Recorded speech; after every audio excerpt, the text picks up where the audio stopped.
Grabe ang batang si Andy Himaw. Pinabagsak lang ang kalabang Amerikano. Pumakita pa ng J-Lee layup at ng isang napakagandang fadeaway. Nag-showtime ang batang mamaw at hindi mo aakalain ang gagawin ni Andy Himaw sa dulo. Parang mala Stephen Curry lang, low scoring sa first half. Pero sa second half ay to make over na ang ating kabayan.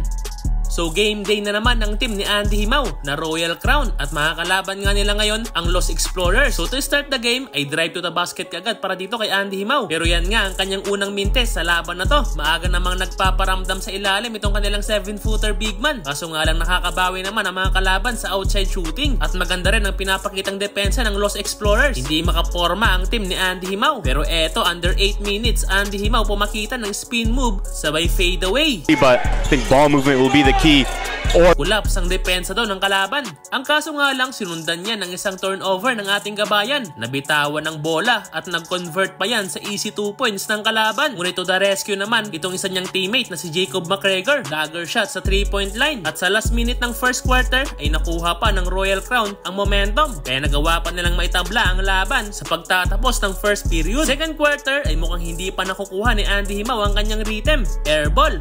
At sumablay rin ang kanyang layup sa play na to. Pero malaki pa rin ang binibigay na tiwala sa ating kabayan dahil matapos niyan ay hindi pa rin siya nilalabas. Sinayang naman ng kanyang teammate ang dalawang sunod na play na ginawa ni Andy Himaw. Ganda na sana ang mga kick out pass mula dito kay Andy, kaso nga lang hindi na finish. Pero bumawi naman itong si Jacob McGregor na teammate ni Andy. 3-pointer kaya abante na ng 6 ang lamang ng Royal Crown at nagtuloy-tuloy pa ang run ng home team. Kaya natapos ang second quarter sa score na 47-37 pabor sa Royal Crown. Third quarter ay nag-attempt kaagad ng isang deep 3-pointer itong si Andy Himaw. Kaso nga lang nagmintis na naman ng kanyang tira. Unti-unti namang humahabol at nag-run ang visiting team. Kaya nagawang maitabla ng Los Explorers ang laban sa halfway mark. Pero under 5 minutes, pumakita na nga ng napakagandang handles itong si Andy Himaw. What a beautiful layup para sa ating kabayan.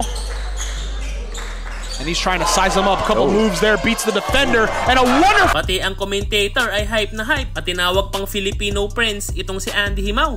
From the Filipino Prince. At nakabingwit pa ng foul si Andy at naipasok pa niya ang dalawang free throw bago matapos ang third period. Ngunit nag-run pa ang kalaban nila Andy Himaw. 67-68 end of third quarter. Fourth quarter ay pinagtutuunan na ng depensa itong ating kabayan. At under 8 minutes ay biglang bumagsak itong si Andy Himaw. Mukhang nadula sa sahig. Ngunit nakatayo naman ang ating kabayan at muling nakabalik sa laro. Ganda namang pasa dito ni Andy Himaw sa kanyang teammate. Naipasok nga ang tres na yan. At eto ba, gandang atake ni Andy Himaw at tinawagan nga yan ng goaltending ng referee. At may take over na nga itong si Andy Himaw. Another impressive pass para naman sa kanilang sentro. Kaya dahil dyan, lamang na ng 2 puntos ang Royal Crown. 76-74 in last 5 minutes. At eto pa, overhead pass ni Andy Himaw sa kanilang big man. Pero hindi ngayon na finish, pero may foul naman. Nagsushowtime na ang batang mamaw dahil sa last 2 minutes ay muli na namang pumakitang gila si Andy Himaw. Coast to coast and he drive with a nasty layup. At sinundan pa yan ni Andy Himaw ng isang crucial 3-pointer. Kaya lamang na ng 3 ang Royal Crown. Ang kaso nga lang, sumagot naman ng isang 3 ang kalaban. Kaya umabot pa ng overtime ang laban. At sa OT ay pinabagsak na nga ni Andy Himaw ang kanyang bantay. At sa huli ay dinumi na lang ng Royal Crown ang buong overtime. Kaya nakuha nila ang panalo.